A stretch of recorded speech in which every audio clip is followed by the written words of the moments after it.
유해받은 무화과나무 오늘 말씀드리겠습니다.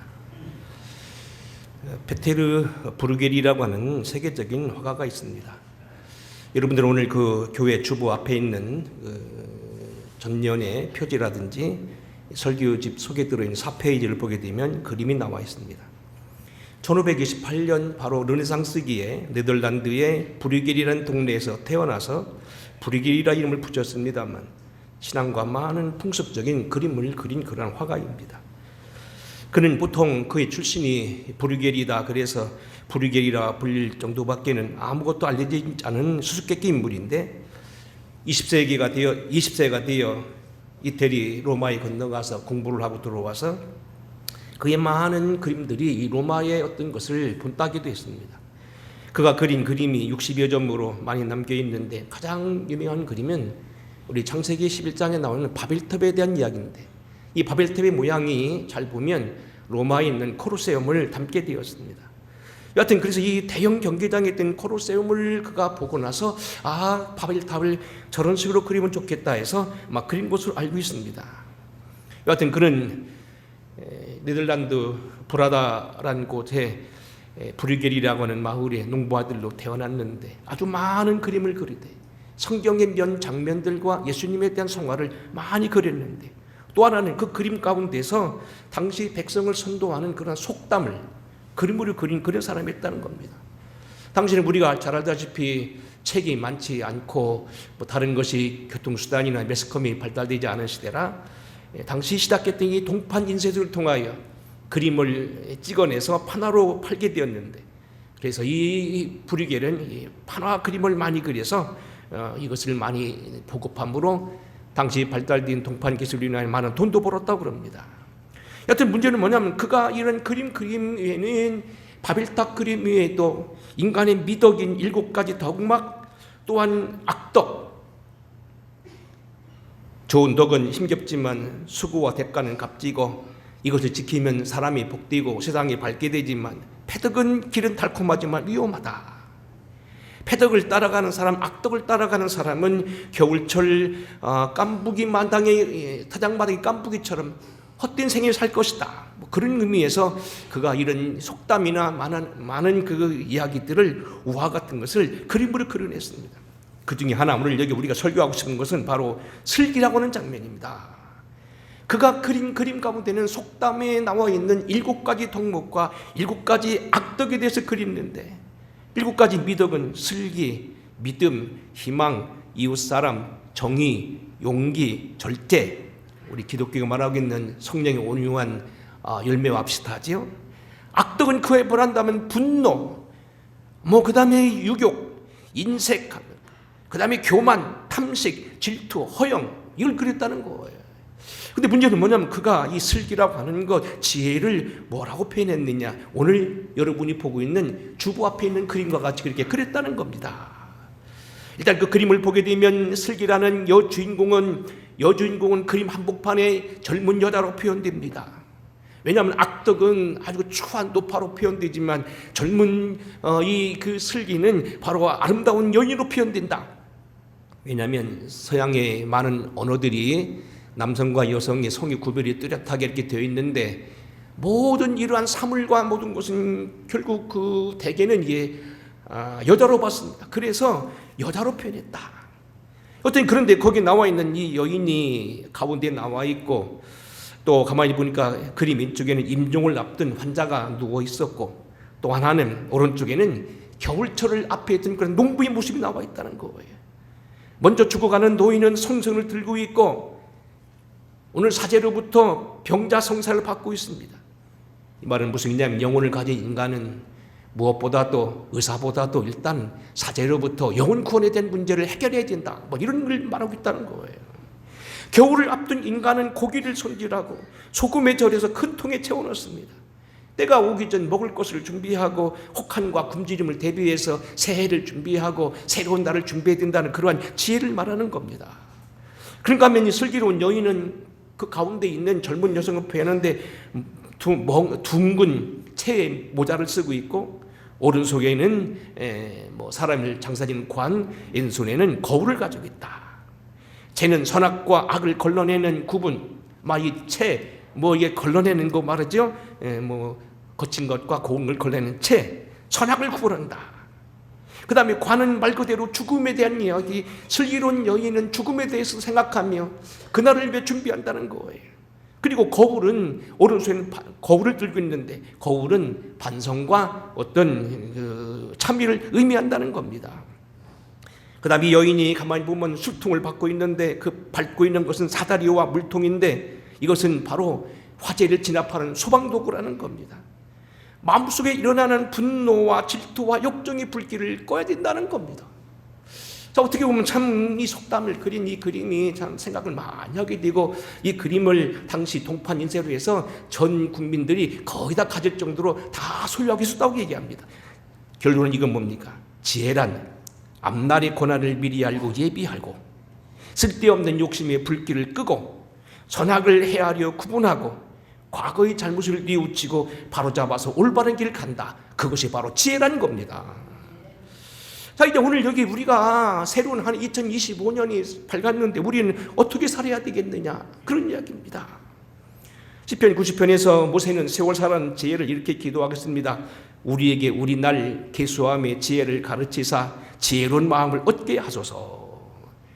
세월이 주어졌다 해서 마구잡이로 그럭저럭 살아가는 것이 아니라는 겁니다. 세월은 바로 살아가야 하고 지혜롭게 살아가야 하고 뜻있게 살아가야 된다는 얘기입니다. 2024년이 지나갔습니다만 여러분 2023년 어떻게 평가합니까? 저는 지금 송구영신일 예배 비롯해서 지금 계속 예배 드리면서 이런 생각을 해보게 되었습니다. 2024년 이렇게 평가했습니다. 2024년은 우리에게 아주 무거운 짐을 많이 우리 어깨와 머리에 지워준 한 해였다. 우리에게 정말로 고민거리, 국가를 비롯해서 개인적인 많은 어려움들 우리에게 남겨주고 간 그런 한 해였다. 2025년은 저렇게 평가합니다. 그럼에도 불구하고 이 많은 짐을 지고 출발했지만 하나님의 은혜로 말끔히 해결되어지고 하나님의 도움 가운데 새롭게 출발한 한 해가 되었으면 한다. 그것이 제가 오늘 여기 세월을 사는 그러한 명제였습니다. 문제는 오늘 여기 한 해를 시작하면서 어떻게 살아갈까? 여러 가지 우리가 아까 지혜라고 하는 여인, 브리겔이라고 하는 그 화가가 그리는 그림을 생각하면서 우리가 하는데 어떻게 되는가? 주님께서 오늘도 말씀하셨다는 겁니다. 오늘 이 무화과 나무, 유해받은 무화과, 여러분 여러 번 설교 들으셨고, 저도 이 오자마자 2019년에 설교한 거로 되어 있습니다만, 오늘 이 설교를 다시 한번 기억하면서 세월 살아가는 지혜, 우리가 또다시 허락받은 이 한 해를 어떻게 살아갈 것인가, 우리가 허락된 이 한 해 다시 한번 지혜롭게 살기 위해서 주님의 말씀을 한번 생각해 보겠습니다. 첫째로 오늘 여기 이 찍어버리라고 했던 이 나무에게 주님이 나타나서 걸음을 주고 저에게 다시 한번 세월을 기다리자고 했는데, 이 비유 가운데 가장 느끼는 건 뭡니까? 주님은 우리에게서 열매를 찾고 계시다고 하는 겁니다. 본문 말씀 6절 이렇게 말합니다. 이에 비유로 말씀하시되 한 사람이 포도원에 무화과나무를 심은 곳이 있더니 와서 그 열매를 구하였으나 그랬습니다. 여러분, 성경의 복음적인 일관된 주제는 뭐냐면 하나님이 우리에게 열매를 찾고 계시다는 겁니다. 1년간 혹은 우리 일생 가운데, 우리의 삶 가운데서, 우리가 교회에서, 우리의 가정에서, 우리의 나라에서, 우리의 주어진 삶 속에서 어떤 것을 남겼는가, 주님이 우리에게 열매를 찾고 계시다는 겁니다. 마태복음을 비롯한 복음서에는 우리에게 주님이 꾸준하게 열매를 찾고 계시다는 그런 말씀이 많이 있습니다. 마태복음 21장 18절 이하에는 이렇게 말씀이 되었습니다. 이른 아침에 성으로 돌아오실 때 시장하신지라 길가에서 한 무화과 나무를 보시고 그리로 가사 잎사귀밖에 아무것도 얻지 못하시고 나무에게 이르시되 이제부터 영원토록 내게 열매를 맺지 못하리라 하시니 무화과 나무가 곧 마른지라 그랬어요. 이미 저주받은 나무라고는 비유 잘합니다만 아직 시기가 안 되었음에도 불구하고 주님이 거기에 와서 무엇을 얻을 것인가, 열매를 찾았다는 겁니다.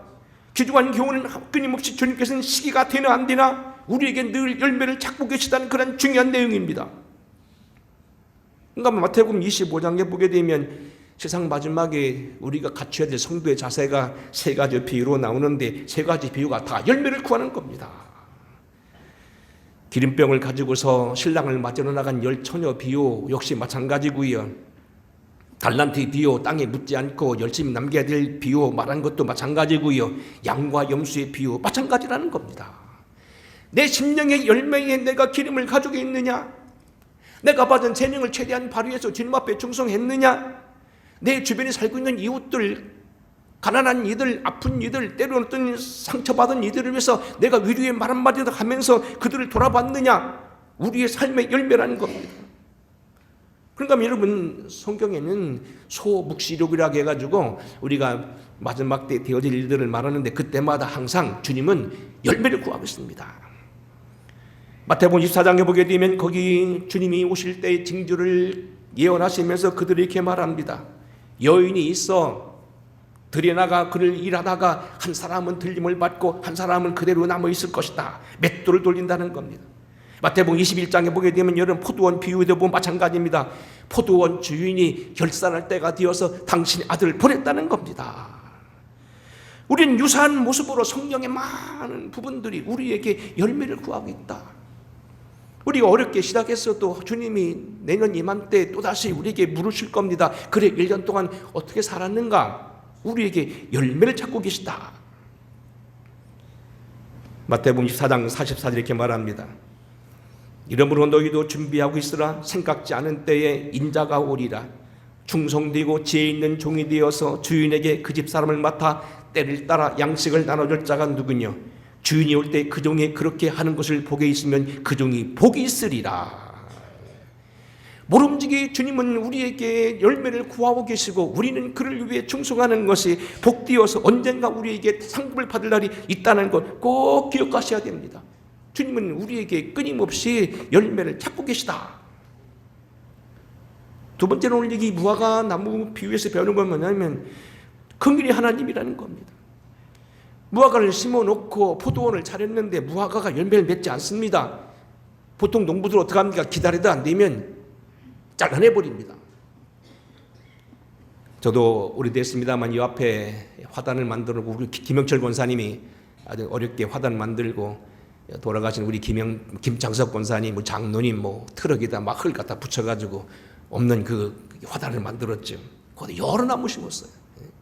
장미도 심어보고 뭐 또 여러 가지 뭐 이런 수국도 심어보고 국화도 심어보고 별이별 나무 뭐 심지어는 뭡니까 요즘에 뭐 그 마천마도 심어보고 뭐 오이도 심어보고 제가 고추도 심어보고 별 심어봤어요. 근데 그 중에 하나가 뭐냐면 포도를 심어봤어요. 근데 첫해 맺더니 그 뒤는 맺히지 않습니다. 지금도 이유를 모르겠는데 아마 저게 뿌리까지 뭐 추워서 말랐는지 뭐 그렇다는 거예요. 그래서 지금 생각이 그렇습니다. 정 안 되면 내년쯤에 뽑아내버려야겠다. 과원직이 이르되 내가 3년을 와서 이 무화과 나무에 실과를 구하되 얻지 못하니 찍어버리라. 어찌 땅만 버리느냐?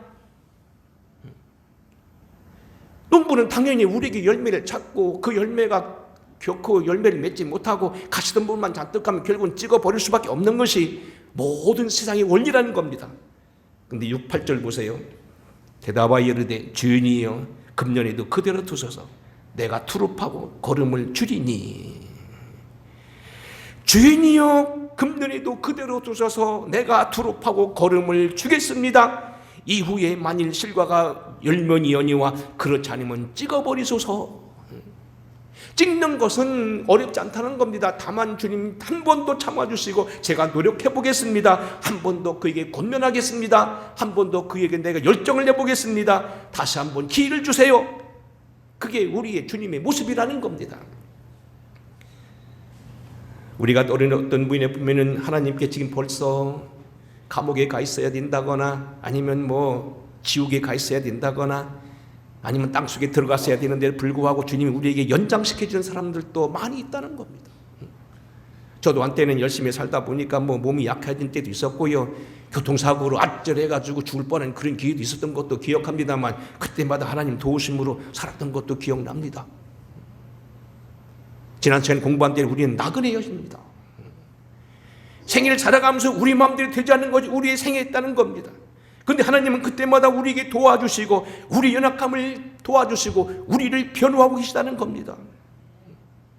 정말로 감사한 것은 연약함에도 불구하고 우리의 부족함에도 불구하고 우리를 용서하여 주시고 끊임없이 중보기도하시고 우리를 다시 한번 기회를 주신 하나님이 계시다는 것, 그의 아들 예수 그리스도가 계시다는 건 진실로 감사한 일입니다.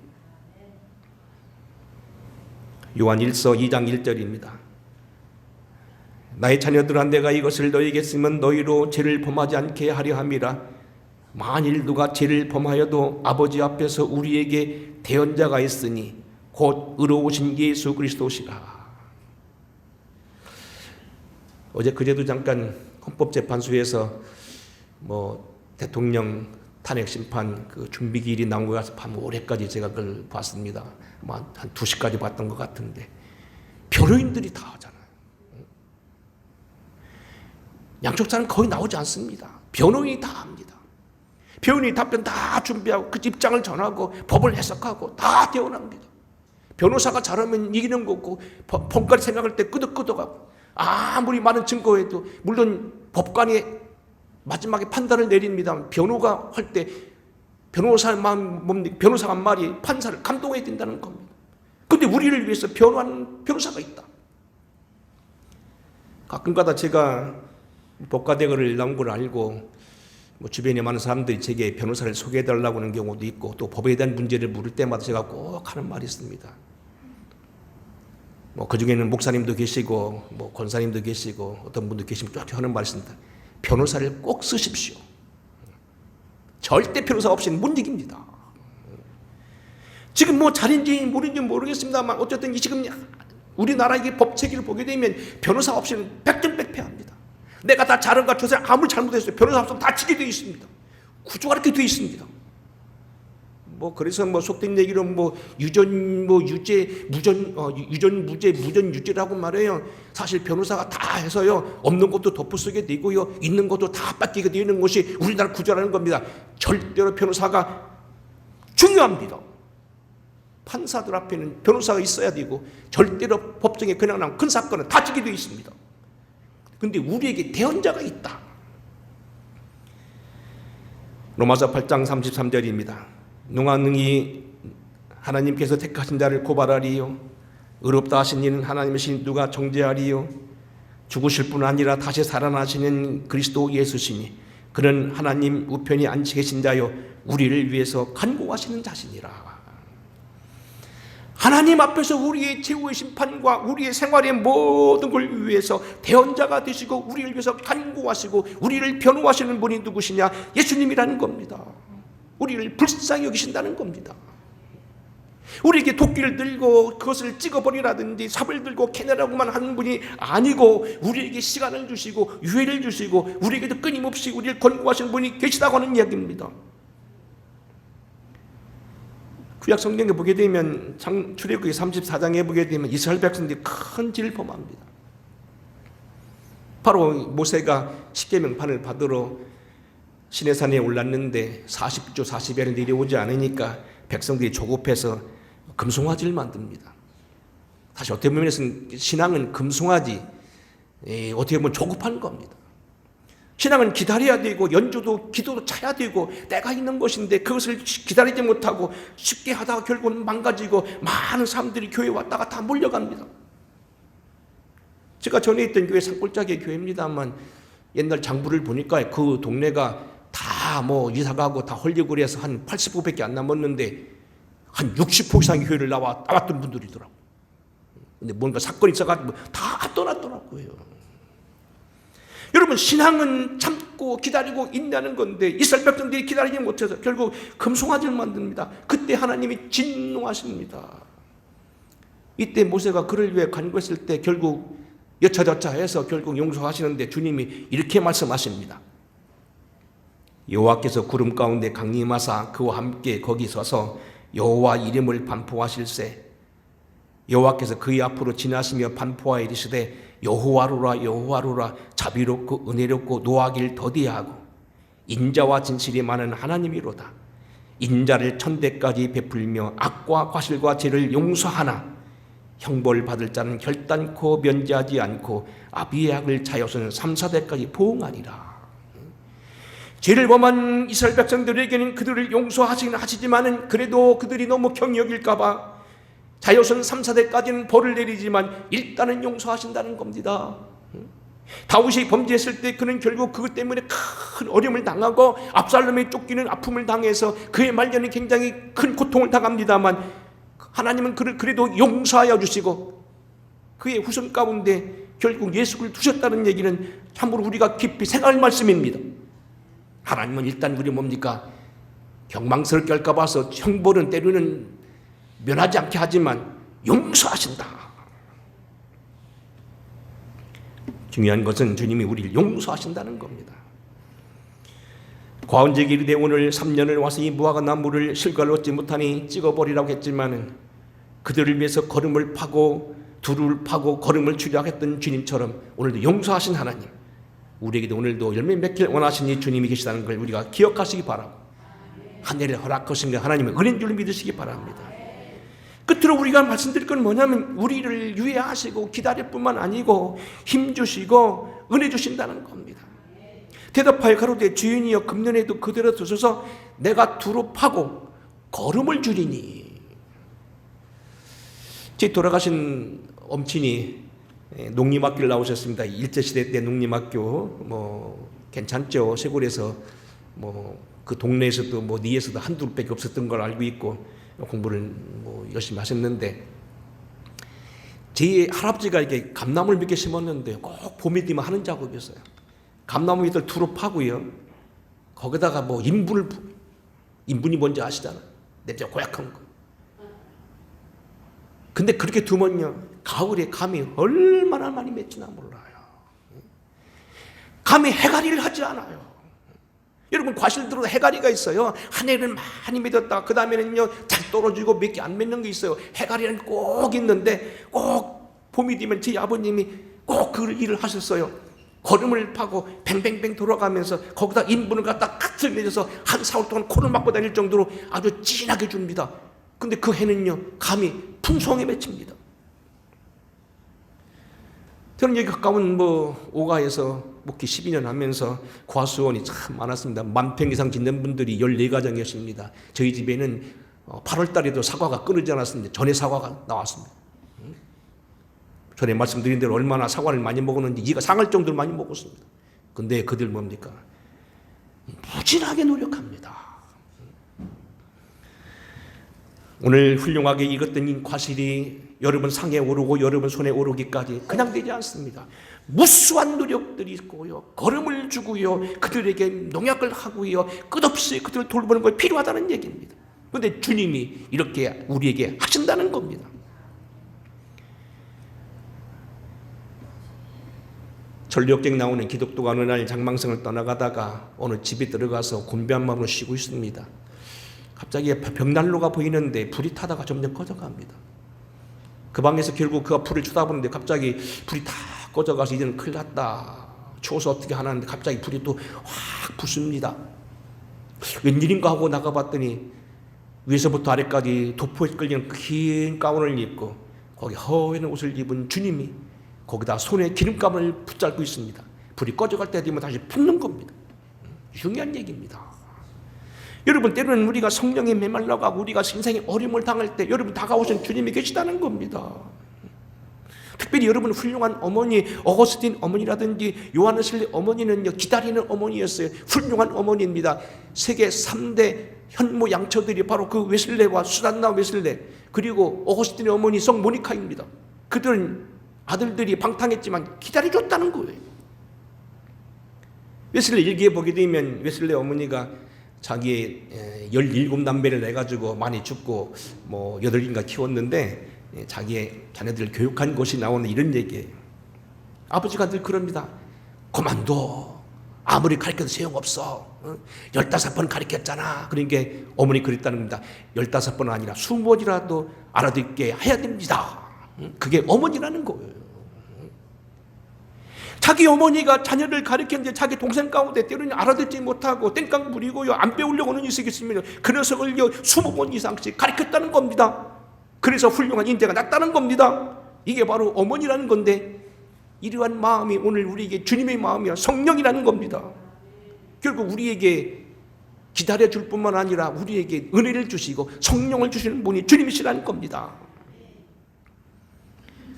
요한복음 20장 21절에 보게 되면 부활 이후에 주님이 나타나셔서 하신 말씀과 대화가 있습니다. 이렇게 말씀하십니다. 예수께서 또 가라사대 너희에게 평강이 있을지어다.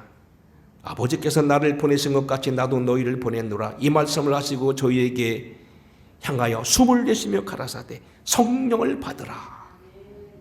네 죄든지 사하면 사해질 것이요 네 죄든지 그대로 두면 그대로 있으리라. 성령을 받으면요 사함 받을 수 있는 죄, 다른 사람을 용서할 수 있는 죄, 그것까지 사할 수 있는 능력도 있다는 거예요. 왜냐면 설교가 좀 제가 좀 시간을 서두르느라고 좀 원고도 뜨문하고 보는데 늦더라도 하나 하겠습니다. 지난 새벽 시간에 얘기했는데 이런 얘기입니다. 제가 모시고 이제 원로 목사님이 은퇴를 하시고 아주 큰 교회죠. 대전에 몇천 명 모이는 교회신데 한 번은 저희들을 오라고 부르셔서 가봤더니 당신이 원로망 방에다 책을 막 늘어놓으셨더라고요. 책상에다 쭉 쌓아놓고서 가져가래요.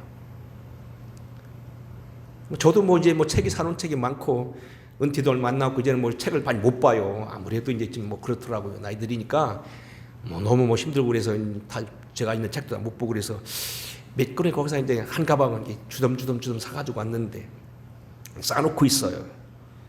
근데 마침 엊그저께 밤에 늦게 와서 그래도 하루 좀 책을 봐야 되겠다 싶어서 딱 봤는데 그 가져온 책이 한번 호기심이 제가 딱 쳐다봤는데 책 그 속에 들어가 있는 것이 마귀론이었어요.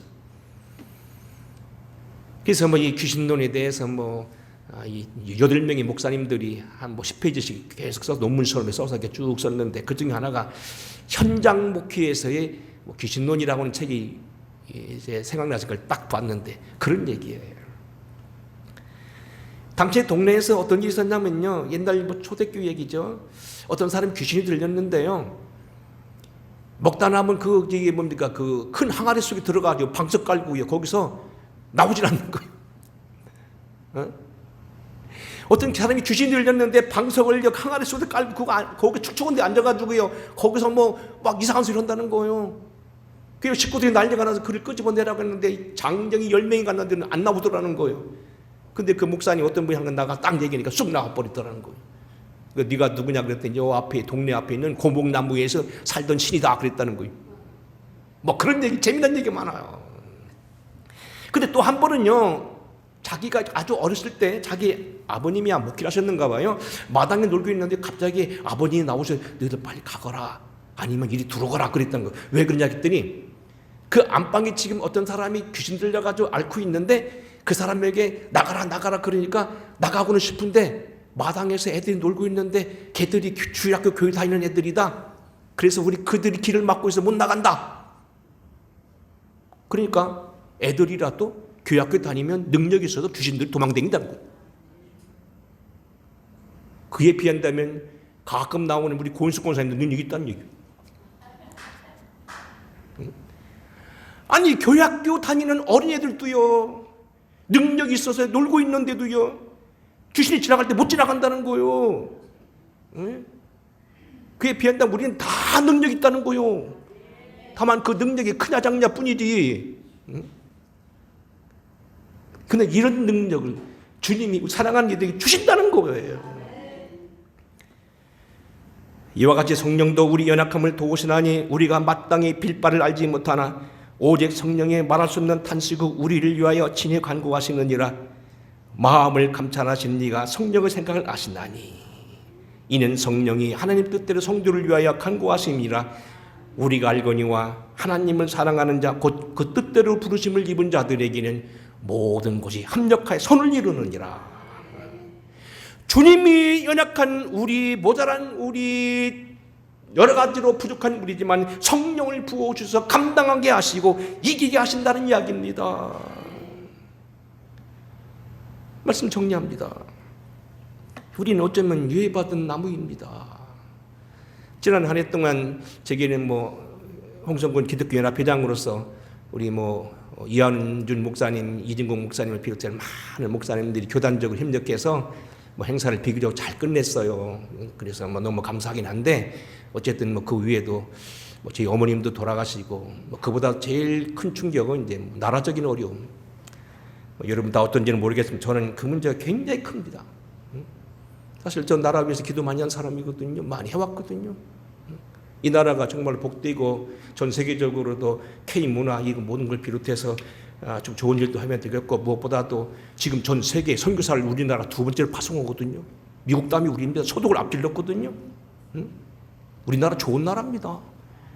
근데 이 나라가 지금 민주주의가 흔들려서는 안 되잖아요. 어떻게 세운 나라고 어떻게 우리를 꾸려는 나라고 어떻게 우리가 믿음으로 키운 나라인데 대목군들이 해서 넘어가면 되겠냐는 얘기입니다. 정말 마음이 착잡해요. 그 사람들이 주장한 게 뭡니까? 미군 철수 아니에요? 제1번 미군 철수. 두 번째가 뭔지 아십니까? 재벌 해체입니다. 큰 이사 다 나눠 갖자는 겁니다. 가난한 사람 다 나눠주라는 것.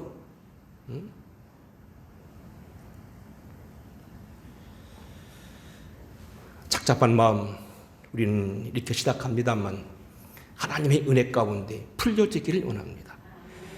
주님께서 오늘도 우리에게 주신 이 한 해 2025년 많은 숙제를 가지고 나왔지만 하나님의 은혜 가운데 다시 풀려지는 역사가 있기를 기도합니다. 주께서 이 나라 이 민족 주님께서 허락하셨는데 열매 맺는 우리 되게 하여 주시되 오늘도 우리를 기다려 주시고 축복하시고 감당케 하신 주의 은혜와 능력을 힘입는 저와 여러분 되게 하소서. 우리들의 기도가 되기를 주의 이름으로 축원합니다. 고마우신 아버지, 유해받은 나무 오늘 여기 다시 힘을 내게 하여 주시고 다시 일어나 주 앞에 서는 모두 되게 하옵소서. 예수님의 이름으로 축복하고 기도하옵나이다. 아멘. 찬양하겠습니다.